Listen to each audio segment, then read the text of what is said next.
Good morning students again. ये आज हम मेजरमेंट ऑफ नेशनल इनकम या कैलकुलेशन ऑफ नेशनल इनकम के बारे में अब अध्ययन करना शुरू करते हैं। तो नेशनल इनकम कैलकुलेशन के लिए तीन मेथड्स हैं। पहला प्रोडक्ट मेथड और इसी को वैल्यू एडेड मेथड कहते हैं। Value added method. दूसरा मेथड है वह इनकम मेथड है। Income method.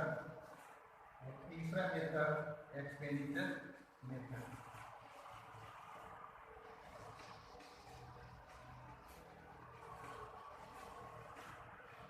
तो ये तीनों मेथड से नेशनल इनकम का कैलकुलेशंस करते हैं। तो सबसे पहले हम लोग वस्तुओं के जितना निर्माण करते हैं या वस्तुओं के निर्माण में विभिन्न स्टेजेज में जितना वैल्यू एडिशन होता है उसको हम लोग कैलकुलेट करते हैं।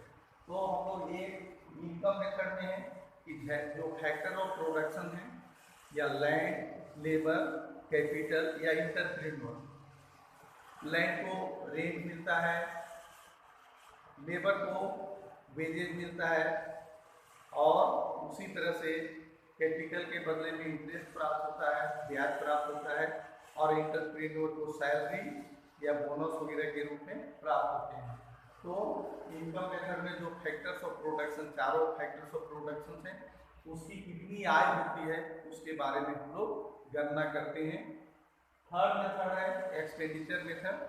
एक्सपेंडिचर जितना भी जो कंजम्पशंस में हम एक्सपेंडिचर करते हैं या इन्वेस्टमेंट में एक्सपेंडिचर करते हैं, गवर्नमेंट जितना एक्सपेंडिचर करती है और एक्सपोर्ट और इम्पोर्ट के जो बैलेंस होता है उसको जब हम शामिल करते हैं तो यह एक्सपेंडिचर मेथड होता है।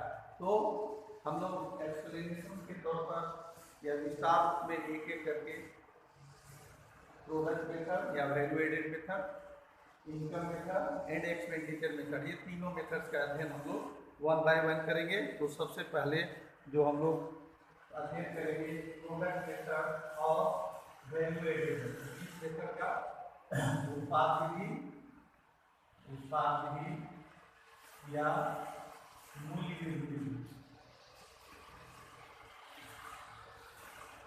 उत्पाद विधि या मूल्य विधि का हम इसमें अध्ययन करेंगे। तो उत्पाद विधि क्या है? वस्तुओं के उत्पाद विधि में हम केवल फाइनल गुड्स एंड सर्विसेज का कैलकुलेशंस करते हैं। तो फाइनल गुड्स एंड सर्विसेज को हम लोग उसके वैल्यू को जोड़ देते हैं। तो जब जीडीपी कैलकुलेट करते हैं तो जीडीपी हम लोगों ने डेफिनेशंस में देखा था कि GDP is the production of final goods and services with in a financial year और अकाउंटिंग ईयर।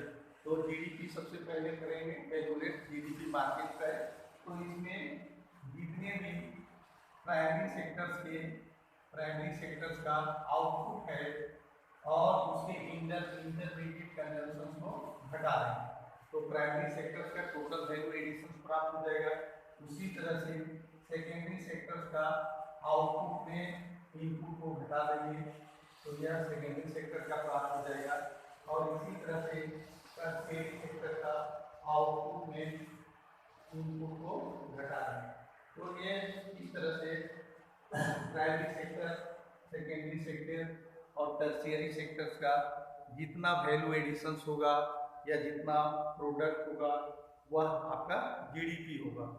और जब हम जीडीपी कैलकुलेट कर लेंगे तो जीडीपी से जीएनपी जाने के लिए, जीडीपी से जब जीएनपी की तरफ में जाएंगे, जीडीपी मार्केट प्राइस से जीएनपी मार्केट प्राइस की तरफ में जाएंगे तो हम जीडीपी में मार्केट प्राइस में एनएफआई को जोड़ देते हैं। एनएफआई जो विदेशों से जो नेट फैक्टर इनकम प्राप्त होता है इसको जोड़ते हैं तो जीएनपी प्राप्त होता है। और जब जीएनपी मार्केट प्राइस से फैक्टर की कॉस्ट की तरफ में जाते हैं, जीएनपी फैक्टर कॉस्ट, तो इसमें एनआईटी को घटा देते हैं। तो GNP market price minus NIT का वर्णन हम लोगों ने कर रखा है। तो नेट इनडायरेक्ट टैक्सेस है, और जब हमें जीएनपी फैक्टर कॉस्ट प्राप्त होता है तो हमें एनएनपी फैक्टर कॉस्ट प्राप्त करना है, और यही आपका नेशनल इनकम कहलाता है।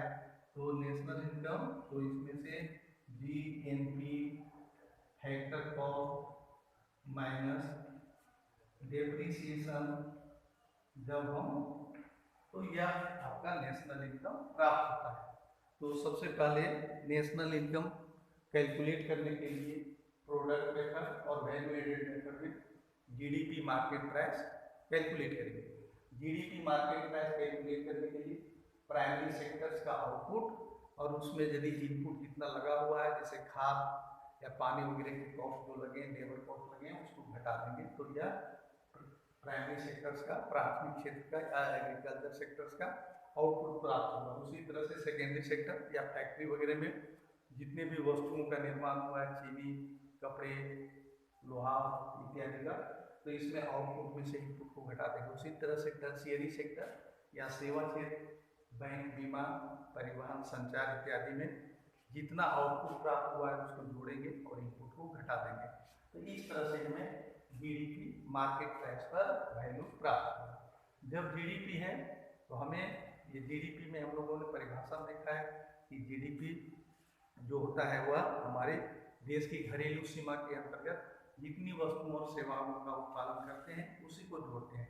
लेकिन हमारे देश में विदेशों से भी धन प्राप्त होता है, तो हमें नेशनल की तरफ जाना होता है। इसलिए जहाँ डी है वहाँ नेशनल है, या gross national product market price में जब ग्रॉस डोमेस्टिक प्राइस ले लेंगे और उसमें एनएफआईए को जोड़ेंगे। जब जीडीपी जीएनपी प्राप्त हो जाएगा मार्केट प्राइस पर, तो मार्केट प्राइस में इसमें जितना भी होता है जो इनडायरेक्ट टैक्सेस वगैरह होते हैं उसमें शामिल होते हैं, इसलिए हम इनडायरेक्ट टैक्सेस को घटा देंगे, नेट इनडायरेक्ट टैक्सेस को घटा देंगे, तो जीएनपी फैक्टर कॉस्ट प्राप्त हो जाएगा। और जीएनपी फैक्टर कॉस्ट में हम लोगों ने अभी पढ़ा है कि वस्तुओं के उत्पादन करने में मशीनों की टूट फूट होती है, कैपिटल कंजम्पशन होता है, तो इस कैपिटल कंजम्पशन को डेप्रिसिएशन को घटा देंगे। यह एनएनपी फैक्टर कॉस्ट ही नेशनल इनकम होता है। इस तरह से हम नेशनल इनकम प्राप्त कर सकते हैं। शॉर्ट फॉर्म में हम लोग लिख सकते हैं कि नेशनल इनकम या एनएनपी फैक्टर कॉस्ट बराबर क्या है, GDP NP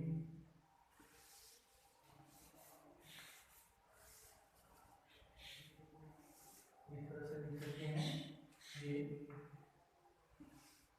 NNP factor of, इसी को हम नेशनल इनकम कहते हैं।